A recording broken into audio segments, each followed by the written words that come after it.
সেই দোস্ত মই পাই গেলো কনকলতা এবাউট আজি মনটো মোৰ বহুত তামাম ভক্তিত লাগি আছে দে ইয়াৰ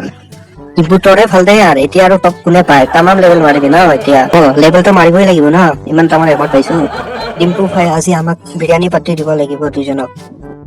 মই একো পাতি দিব নোৱাৰো তহঁত দুটাক পইচা চইচা নাই মোৰ কি কোৱা হে ডিম্পু ভাই বিকাশ ভাই তোৰ এতিয়া কি হ'ব নেক্সট লেভেল কমি যাব দেখোন এতিয়া ঠিকেই কৈছা মনোজ ভাই তই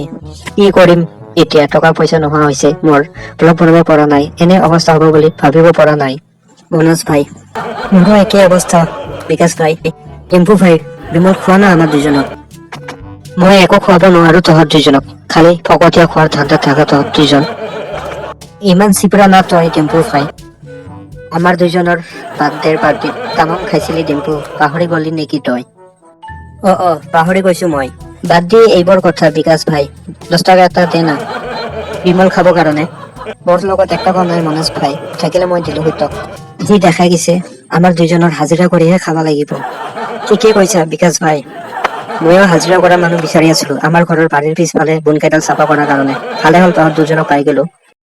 তহঁত দুটাক 200 টকা হাজিৰা দিম মই কি ক'লি ডিম্পু ভাই আমাক